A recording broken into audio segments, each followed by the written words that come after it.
Fala aí, pessoal, como é que vocês estão? Tudo bem? Vamos lá, hoje a gente vai falar com um pouquinho mais de detalhes sobre a questão de amostragem. E a gente vai falar também um pouquinho sobre o cálculo do R estrela de S, tá?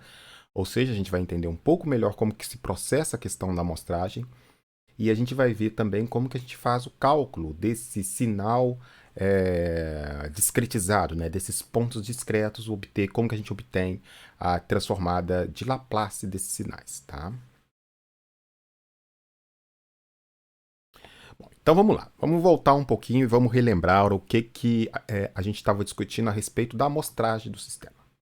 Como a gente disse, a gente vai efetuar essa amostragem de uma forma idealizada, não é uma forma real, na verdade não é dessa forma que é de fato implementado um amostrador, mas essa forma idealizada de analisar o amostrador, né, ela vai ser bastante útil para a gente, pois permite que a gente passe por uma fundamentação matemática um pouco mais simples dos nossos sistemas digitais. Se a gente for tentar simbolizar ou equacionar a amostragem da forma como ela é de fato implementada, né, a gente acaba por cair num caso bastante mais complexo, de análise muito mais difícil, que aí vai fugir completamente do objetivo do nosso curso. Tá? Neste momento, a gente vai usar uma definição ideal para a amostragem, que vai ser extremamente importante e útil para a nossa análise de sistemas digitais. Tá? Bom, basicamente, então, a nossa amostragem é o quê? Eu tenho aqui no R de T azulzinho aqui, eu tenho meu sinal, tá? É o sinal contínuo, analógico, que circula pela minha planta, que eu meço de alguma forma no mundo físico, tá? No mundo real. Esse sinal ele vai passar por uma chave pulsante, tá? Que tem o efeito de coleta de uma única amostra, ou seja, basicamente uma chave abre e fecha, que ela abre e fecha regularmente com um instante TS. E cada vez que essa chave vai lá e fecha, ela dá um pulso e coleta apenas um ponto naquele instante de toque. Tá? Então é um ponto de largura infinitesimal no tempo. Tá? Então aqui eu tenho uma curva azul qualquer, tá? E tenho aqui os pontinhos vermelhos, tá? Que são exatamente as amostras que eu coleto a cada fechar, a cada pulsar dessa chave. Tá? Naturalmente, óbvio, isso aqui é uma idealização do efeito de amostragem, porque não existe nenhum sistema físico capaz de coletar infinitesimalmente e de uma forma ideal um único ponto, né, na hora de fechar a chave. Você vai coletar mais pontos, tá? Então, sempre esse pulsar da chave, por assim dizer, ele vai ter uma largura de tempo nesse processo, tá? Mas o que a gente vai considerar aqui é essa conceituação ideal para a gente poder tratar o problema matematicamente, tá? A gente viu também que o R estrela de T, ou seja, o sinal vermelho que representa aqui as amostras que eu estou coletando desse sinal azul ao longo dos tempos de amostragem, esse sinal R estrela de T ele pode ser escrito como o somatório de K igual a zero até infinito, do R de KTS, delta de T menos KTS. Tá? Então, o R de KTS são exatamente essas amostras em cada um dos tempos de amostragem. Tá? O tempo de amostragem é um valor fixo, a gente vai considerar esse valor fixo ao longo de todo o nosso curso de controle digital. E o K são os instantes que estão indexando cada uma das amostras. Ou seja, eu tenho para o K igual a zero, é um número inteiro. K igual a zero vezes TS vai ser zero, ou seja, eu estou coletando exatamente esse primeiro ponto aqui que está lá em cima do eixo da ordenada. K igual a 1 é igual a R vezes TS, ou seja, eu estou pegando este pontinho vermelho aqui que vem depois de um instante de amostragem, e assim sucessivamente. Para indexar esses pontos aqui no instante de tempo adequado, né, eu tenho que colocar aqui uma delta de Dirac exatamente naquele instante de tempo. Tá? Então, somatório de K igual a zero até infinito, de R de KTS, delta de Dirac T menos KTS. Tá? Essa aqui vai ser a representação do meu sinal R estrela de T. Obviamente, apesar de eu estar colocando essa denominação do R estrela de T como uma função no tempo, né, no tempo que poderia ser tempo contínuo, a gente tem que ter noção que esse R estrela de T aqui ele só está definido para os instantes KTS. Tá? Todos os outros instantes de tempo intermediários eles não têm nenhuma amostra indexada, Ou seja, essa função R estrela de t, apesar de ter essa definição, apesar da gente colocar essa denotação para ela, ela só existe naqueles instantes de tempo de amostragem que eu fui lá e fechei a minha chavinha. Tá bom? Bom, vamos tomar então a Laplace dessa função, R estrela de S. Basta tomar a transformada de Laplace naquela expressão, igual a gente já fez antes, tá? Então, R estrela de S é igual ao somatório de k igual a zero a infinito, do R de kts, E elevado a menos kts vezes a variável S, tá? Bom, essa atividade a gente já fez lá quando a gente estava apresentando o amostrador ideal ainda nos nossos estudos preliminares. De novo, né, como eu acabei de dizer, o R estrela ele não é um sinal físico, tá? Pois ele é construído a partir de um somatório de impulsos. E como é um somatório de impulsos, não existe na natureza nenhum sinal que seja implementável fisicamente na forma de um impulso. Pode ser aproximado, mas um impulso não vai ser. Então, por isso, essa denominação de amostrador ideal para esse processo de amostragem que a gente está definindo aqui. Tá? Bom, essa definição do R estrela de S, ou essa definição do amostrador ideal, ela traz para a gente alguns problemas, tá? Algumas ambiguidades que, do ponto de vista de engenharia de controle, a gente precisa contorná-las. A gente precisa dar uma roupagem para essas ambiguidades, porque senão a gente pode passar por problemas na hora de fazer a análise do nosso sistema, tá? Então, por exemplo, quando o sinal R de t é descontínuo exatamente num tempo de amostragem, tá? Ou seja, eu tenho uma descontinuidade exatamente num ponto de amostragem, a gente vai ter que fazer uma definição de como que a gente vai pegar esse ponto, ou melhor, de como que a gente vai estudar a amostragem ideal quando essa situação ocorrer, tá? Para escapar então disso, a gente vai modificar um pouco a nossa definição de amostrador ideal para considerar especificamente este caso aí. Vai ficar um pouco mais claro por que a gente está fazendo isso daqui a pouquinho. Vamos fazer primeiro a nossa definição. Na verdade, a definição do amostrador ideal, ela vai seguir basicamente o mesmo procedimento que a gente fez lá, exceto por um temperinho que a gente vai ter que colocar aqui para escapar de um problema que a gente pode vir a ter. Então vamos ler a definição. O sinal de saída de um amostrador ideal é definido como um sinal cuja transformada de Laplace é R estrela de S igual ao somatório de k igual a zero a infinito, R de kts E elevado a menos k ts vezes a variável S, onde R de t é o sinal de entrada do amostrador. Sinal analógico contínuo na entrada do amostrador. Bom, aqui vem então uma definição. A gente vai considerar isso aqui como sendo um postulado, uma definição que a gente vai usar para o nosso curso daqui para frente.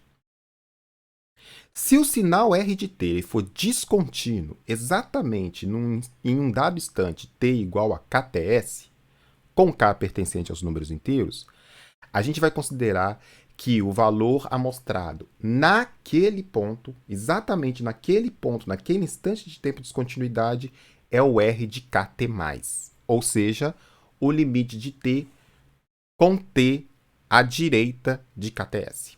Então, a gente vai pegar a função R de t, limite de t, tempo, né? Tendendo para kts+, ou seja, da direita para a esquerda, da função R de t. E se o sinal for impulsivo nesse instante, ou seja, se houver um impulso exatamente do t igual a kts, a gente vai considerar que o meu R de kts não está definido naquele ponto. Simples assim. A gente esquece aquele ponto e continua fazendo a coisa. Vamos ver por que a gente faz essa definição.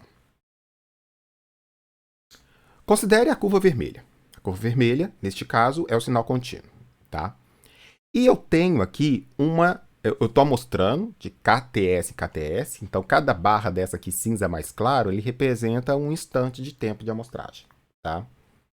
Bom, para esse ponto eu não tenho problema, para esse ponto não há problema, aqui também não, ou seja, todos os pontos em que não há descontinuidade, bacana. Aqui eu tenho uma descontinuidade ocorrendo exatamente neste instante de tempo, tá? O que vai acontecer é o seguinte, quando eu tiver essa situação, eu sempre vou pegar o ponto de amostragem à direita daquela descontinuidade. Então, eu vou fazer o limite tendendo da direita para a esquerda. Tá? E aí eu vou pegar este ponto aqui. A razão disso é o seguinte, a gente sabe que a gente tem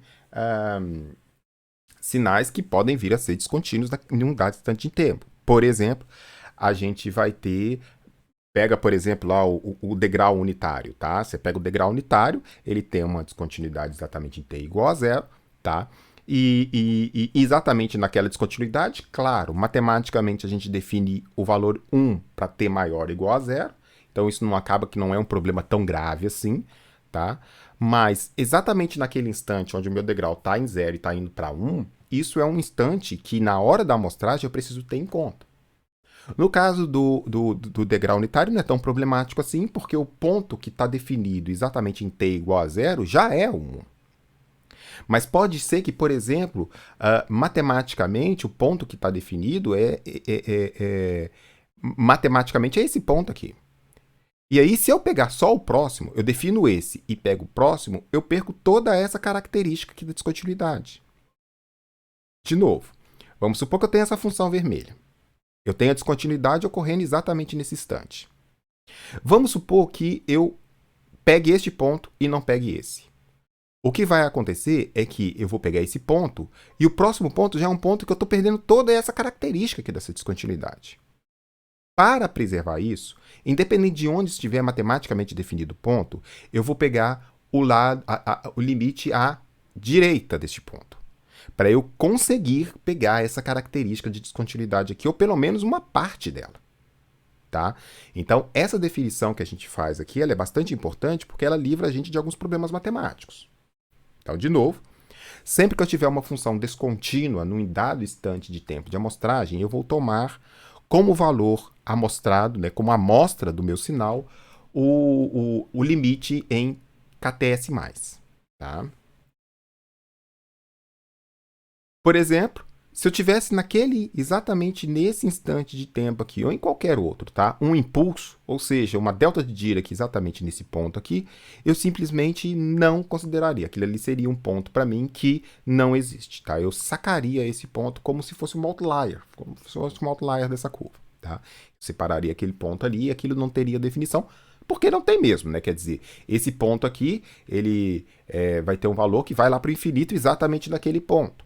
Tá? Então, eu poderia até utilizar aqui também o limite à direita, né, do KTS+, mas como esse não é um caso de interesse prático para a gente não vai ter sinais impulsivos no nosso estudo aqui de sistemas de controle digital. Quando a gente for passar lá para o caso digital, né, para o caso discreto, a gente vai considerar que esse é um ponto que não está definido para a gente. Aquele ponto não está definido. Simples assim.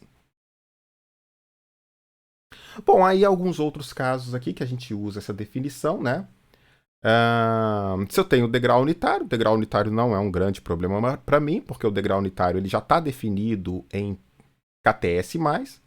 Aqui simplesmente a gente está mostrando que a gente consegue usar essa definição para chegar numa série, usando série geométrica infinita para uma forma fechada. Então eu tenho aqui somatório de k igual a zero é infinito, de r KTS é elevado a menos KTS, só que o r de KTS é igual a 1 para todo k maior ou igual a zero, então eu vou ter o somatório de k igual a zero é infinito de e menos KTS vezes s, e isso aqui, se eu expandir, vai ser exatamente esse somatório. Das séries geométricas infinitas, a gente sabe que esse somatório aqui ele vai convergir para esse número 1 sobre 1 menos e elevado a menos ts, se esse módulo de e elevado a menos ts vezes s é menor que 1. Tá? Então, nesse caso, a nossa definição está tranquila, porque o degrau unitário está definido sempre para t maior ou igual a zero. Tá? Então, aqui está tranquilo. Tá? Um outro caso aqui, por exemplo, é a função exponencial. Então, vamos supor que eu tenho uma função exponencial, f de t igual a e elevado a menos t. Bom, primeira coisa, eu vou ter que pegar a minha função para t maior ou igual a zero. T menor que zero não nos interessa. Só que aí eu tenho uma dificuldade exatamente em t igual a zero. Tá? Que quando t, se eu for pegar, por exemplo, todos os tempos negativos f de t igual a zero, eu tenho uma descontinuidade exatamente no t igual a zero. E aí eu preciso saber muito bem como que eu vou definir isso. tá? Então, a gente vai usar a mesma lógica de sempre definir este ponto como sendo o ponto de R de kt+. Portanto, quando eu for pegar essa função exponencial, eu vou pegar ela com t maior ou igual a zero. E todos os instantes t menor que zero vão ser zero. E quando eu pegar exatamente essa amostra em t igual a zero, eu vou pegar aquele ponto cujo limite dessa função é zero mais. Tá? Então, fazendo isso, eu tenho aqui f estrela de s, a somatória de k igual a zero até infinito, do f de kts, que é essa função, é elevado a menos ktss. Tá? Bom, então eu pego essa função aqui, troco t pelo kts, tá aqui. Preservo a base e somo os expoentes, então é e elevado a menos kts que multiplica 1 mais s, e aí se aplica de novo a série geométrica infinita. Tá? Então eu tenho aqui uma série, essa série aqui ela vai convergir para esse número, f estrela de s é igual a 1 sobre 1 menos e elevado a menos t 1 mais s, desde que esse módulo é elevado a menos ts multiplicado por 1 mais s seja menor que 1. E aqui, me desculpe, tá? Faltou um ts aqui, aqui tem um szinho minúsculo aqui tem um szinho subscrito aqui, tá? Então, ts, ts, ts, ts, ts e ts, tá bom? Então, usando desse conceito, a gente vai ser capaz de não ter que nos preocupar com a questão da descontinuidade. Desde que a gente define essa descontinuidade, uma descontinuidade que ocorrer exatamente no instante de tempo, como sendo aquele valor de t+, né, R de kts+, eu tenho todo esse arcabouço aqui da amostragem ideal e a gente vai poder usar isso para fazer os nossos cálculos aqui de controle digital. Obviamente, se essa descontinuidade não ocorrer exatamente num tempo de amostragem, né, essa descontinuidade ela ocorrer num espaço interamostras, né, essa descontinuidade ela vai ser perdida, tá? Porque eu só vou ter um ponto que vai ocorrer no instante anterior a essa descontinuidade e um outro ponto que vai ocorrer numa amostra posterior a ela. Então, quando a descontinuidade ela ocorre exatamente no intervalo entre duas amostras, ela acaba se perdendo mesmo. E aí eu não tenho este problema. Mas se ela ocorrer exatamente na descontinuidade, eu tenho que colocar lá. Não posso me esquecer de colocar tomar esse cuidado na hora de fazer a amostragem, ou melhor, na hora de definir a nossa amostragem ideal. Tá? Bom, um outro tópico que a gente vai tratar aqui é a questão do cálculo do R estrela de S, tá? E quando eu falo cálculo do R estrela de S, não é apenas usar esta expressão aqui que a gente definiu aqui, tá? Porque essa expressão, como a gente está vendo, ela é uma série infinita, tá? Então, o R estrela de S é um somatório infinito. E esse somatório, dependendo das características do R de KTS, desculpe, eu consigo colocar isso numa forma fechada, como por exemplo a do degrau. Então, eu vou usar a série geométrica infinita para pegar aquele somatório infinito e transformar aquela soma num número, ou seja, aquele somatório infinito ele vai convergir para um número. Tá? Que nesse caso aqui é 1 sobre 1 menos ts. Tá? ts vezes s, né? Tempo de amostragem vezes a variável s. Então, esse caso aqui, quando a gente está fazendo esse recurso do cálculo do R estrela, a gente acaba chegando num somatório infinito.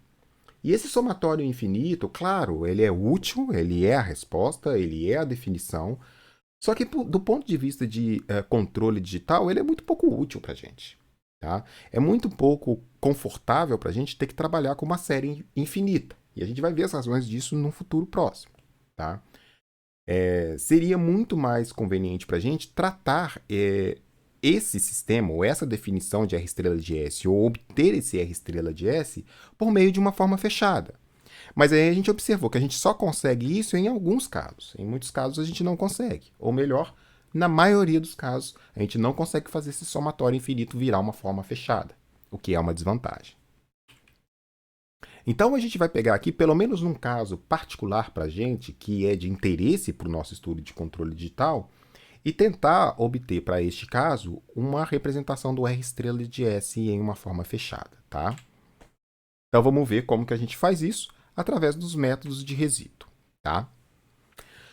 Bom, eu vou ler a definição. Ela é uma definição um pouquinho confusa, tá? Ela é uma definição um pouquinho difícil de decodificar numa primeira leitura, mas depois a gente vai traduzindo isso aos poucos. Vamos só ler. Cálculo da R estrela de S pelo método dos resíduos. Definição. O R estrela de S é o somatório nos polos de R gama de S, R lambda de S, dos resíduos de R lambda de S 1 menos E elevado a menos TS S menos lambda. Onde os resíduos, está ali definido, são os resíduos dessa função calculado naqueles pontos. Isso é calculado via a expansão em frações parciais de R lambda sobre 1 menos E elevado a menos TS S menos lambda. Bom, vamos agora traduzir um pouco isso aí que a gente está dizendo para vocês. Eu vou calcular o R estrela de S de uma função que eu consiga fazer expansão em frações parciais dela. Ou de uma função que possua polos. Ou seja, o R de lambda ele tem que ser uma função que, para o nosso estudo de controle, ela é uma função de transferência. Ela é uma função que tem um polinômio numerador, um polinômio denominador, que ela tenha polos e zeros. Tá?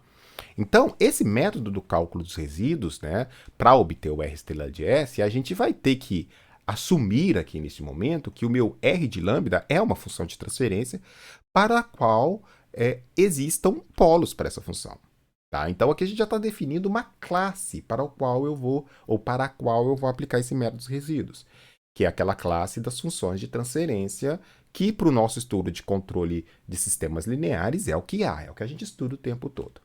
Tá? Então, o meu foco vai ser exatamente nesses sistemas, porque é neles ou é deles que eu vou fazer a discretização. Eu vou fazer a discretização de um sistema físico. E um sistema físico a gente já sabe que a gente vai sempre recair numa função de transferência se esse sistema for entrada e saída, com condições iniciais nulas. Tá? Então, é essa classe que eu estou interessado na hora que eu estou fazendo esta definição. E aí, para fazer o cálculo, o que eu vou fazer? Eu vou pegar a função de transferência R de S, que veio do meu caso contínuo. Eu estou mudando aqui a variável, em vez de deixar R de S, eu estou trocando aqui por R de lambda. Por quê? Porque depois eu tenho o S aqui somando. Então, se eu deixar R de S aqui, esse S aqui vai dar bagunça. Então, eu estou fazendo aqui o R de lambda sendo a minha função de transferência. E aí eu vou pegar esse R de lambda e vou dividir por 1 menos E elevado a menos tempo de amostragem, que multiplica S menos lambda. E vou calcular os resíduos dessa função aqui. Só que eu vou calcular os resíduos dessa função nos polos da minha função de transferência, e apenas neles. Eu não vou usar esse cara aqui para calcular, calcular polos, que eu precisaria aqui aplicar nos resíduos. Eu vou pegar os polos de R de lambda e nestes polos eu vou calcular a função. Tá? Bom, mais fácil do que a gente ficar tentando definir, explicar a definição, aquela coisa toda, vamos ver através de um exemplo que eu acho que fica mais fácil. Vou pegar essa função de transferência aí, tá? O f de S é igual a S mais 1, S mais 2, tá? E eu quero encontrar o f estrela de S para essa expressão, tá? Então, eu tenho aqui uma função de transferência que ela tem dois polos, um polo em S igual a menos 1 e um polo em S igual a menos 2, tá? Muito bem. Primeiramente, eu vou pegar essa expressão, vou trocar o f de S por f de lambda, tá? Então, eu vou trocar ali o S daquela expressão por lambda e vou aplicar na definição. Então, eu estou criando aqui um S lambda, que é igual a um f de lambda sobre 1 menos E elevado a menos TS S menos lambda. Isso aqui vem da definição, tá? E aí, naturalmente, o f de lambda meu é 1 sobre lambda 1 mais lambda 2, que vai multiplicar 1 menos E elevado a menos TS S menos lambda, tá? Muito bem, agora o que a gente tem é o seguinte, a gente tem essa expressão e eu vou calcular os resíduos dessa expressão sobre os polos de R lambda. Olha, vamos calcular o primeiro resíduo. Os polos do meu sistema f de S é S igual a menos 1 e S é igual a menos 2. Então, os resíduos de S lambda nestes polos vai ser igual ao quê? S lambda vezes o monômio daquele primeiro polo, para eu cortar em cima e embaixo, calculado em lambda igual àquele polo. Então, é S lambda multiplicado por lambda mais 1, quando lambda é igual a menos 1. E o segundo resíduo, já que eu tenho apenas dois polos, vai ser S lambda multiplicado por lambda 2, quando lambda é igual a menos 2. Tá? E com isso aqui a gente vai fazer a nossa conta. O primeiro resíduo, né? Então, quando eu pegar, cortar o lambda mais 1 aqui e substituir isso igual lambda igual a menos 1, eu vou ter 2 menos 1 dá 1. Então, só vai o que está aqui no interior desse parênteses, tá? 1 menos e elevado a menos ts, s menos lambda. Mais lambda é igual a menos 1. Então, 1 sobre 1 menos e elevado a menos ts, que multiplica s mais 1. Isso tudo aqui está no expoente aqui, tá? E o segundo resíduo é S mais lambda, S lambda que multiplica lambda mais 2, ou seja, vai cortar lambda mais 2 aqui em cima e embaixo. E eu vou fazer essa conta quando lambda é igual a menos 2. Bom, menos 2 mais 1 vai ficar menos 1. Então, eu tenho aqui o meu sinal menos. 1 sobre essa expressão aqui quando lambda é igual a menos 2. Ou seja, 1 menos e elevado a menos TSS menos lambda, que vale menos 2. Então, S mais 2. Tá? Então, calculei o primeiro resíduo, calculei o segundo resíduo, tá? E agora eu tenho a formulação final f estrela de S, que é 1 sobre 1 menos e elevado a menos ts, s mais 1, menos 1 sobre 1 menos e elevado a menos ts, s mais 2. Tá? Então, essa aqui é a expressão, então, da função f estrela de S para aquela função de transferência contínua que a gente tinha antes. F de S é igual a 1 sobre S mais 1, S mais 2. Note que a gente chegou numa forma fechada, tá? Isso aqui já não é mais um somatório, é uma forma fechada em S, tá? E esse procedimento, então, vai permitir que a gente saia direto da função de transferência do sistema e obtenha a função de transferência, o f estrela de S, que a gente vai precisar para trabalhar aqui no nosso caso de controle digital. Tá? Vamos pegar um segundo exemplo. Esse segundo exemplo é bem interessante, que ele vai mostrar uma coisa particular para a gente. Vamos pegar o sinal senoidal. R de t é igual a seno de beta t. Tá? A transformada de Laplace desta função, ela é o quê? Rs, ou R de S, beta sobre S ao quadrado mais beta ao quadrado. Isso aí a gente obtém de qualquer tabela de transformada de Laplace. Tá? É R de t igual a seno de beta t, R de S é igual a beta sobre S ao quadrado mais beta ao quadrado. Bom, se eu fatorar esse cara aqui embaixo, o denominador, eu vou ter beta sobre S menos JB, S mais J beta. Ou seja, as raízes, os polos desse sistema é mais ou menos J beta. E eu quero encontrar o R estrela de S. Muito bem. Bom, se a gente substituir, então, essa expressão na definição lá do cálculo do R estrela de S, eu vou ter o seguinte, que o S lambda vai ser igual a beta sobre lambda menos J beta vezes lambda mais J beta vezes 1 menos E elevado a menos TS, S menos lambda. Essa minha função, a S de lambda, ou melhor, a minha R de lambda, ou a minha R de S, ela tem dois polos. Ela tem S igual a mais J beta e S igual a menos J beta. Ou seja, eu tenho que calcular o resíduo dessa função aqui nesses dois polos. Os resíduos de S lambda nos polos S igual a mais ou menos J beta, eles são dados por resíduo de S lambda 1 é igual a pegar, de novo, vamos voltar lá, eu vou pegar essa função, vou multiplicar por lambda menos J beta, vai cortar em cima e embaixo, e eu vou fazer essa conta quando lambda é igual a J beta. Tá? Quando eu fizer essa conta, isso vai me resultar 1 sobre 2J, que multiplica 1 sobre 1 menos E elevado a menos TSS E elevado a J beta TS. Tá? O segundo resíduo é pegar lambda mais J beta, multiplicar nessa expressão, vai cortar em cima e embaixo, tá? E eu vou calcular o que sobrar com o lambda igual a menos J beta. Quando eu fizer isso, eu vou chegar no segundo caso aqui para menos 1 sobre 2J, que multiplica 1 sobre 1 menos E elevado a menos TS, mais E elevado a menos J beta TS. Bom, o R estrela de S, então, vai ser a soma desses dois resíduos. Então, vai ser 1 sobre 2J em evidência, 1 sobre 1 menos E elevado a menos TSS E elevado a J beta TS, menos 1 sobre 1 menos E elevado a menos TSS E elevado a menos J beta TS. Tá? Muito bem. Agora, o que a gente vai fazer é o seguinte, a gente vai trabalhar essa fórmula, porque o R estrela de S com esse tanto de número complexo aí, com esse tanto de J, não vai dar certo. Eu preciso de uma forma fechada, mas eu quero uma forma fechada que tenha coeficientes reais, para ajudar do meu lado aqui, porque depois eu vou ter que usar isso para fazer cálculo de controle depois, tá? Então, pelo menos os coeficientes desse R estrela de S, eles têm que convergir da melhor forma possível para coeficientes reais. Então, o que eu vou fazer agora é o seguinte, eu vou tratar esse cara aqui e vamos ver o que vai acontecer. Aqui eu só estou repetindo a expressão, tá? Bom, o que eu vou fazer? Eu vou tomar o mínimo múltiplo comum desses caras, eu vou colocar o E elevado a TS e S em evidência, e vou usar essas duas propriedades trigonométricas aqui. Cosseno de beta TS é igual a E elevado a J beta TS mais E elevado a menos J beta TS sobre 2, tá? Então é a forma do cosseno, né? E a forma do seno. Seno de beta TS é igual a E elevado a J beta TS menos E elevado a menos J beta TS sobre 2J, tá?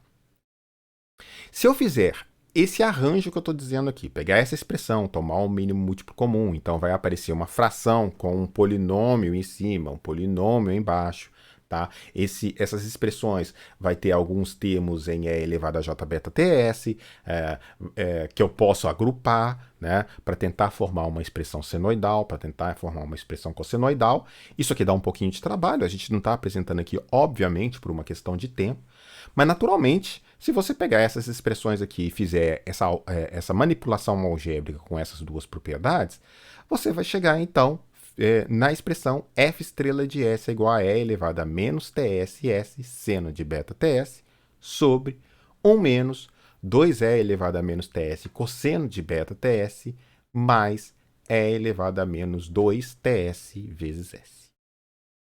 Bom, essa expressão aqui, ela tem um aspecto bastante interessante, porque se você substituir aqui E elevado a TS vezes S pela variável Z, ou seja, eu estou substituindo o F estrela de S pelo F de Z, tá? O F de Z é igual ao F estrela de S quando E elevado a STS é igual a Z.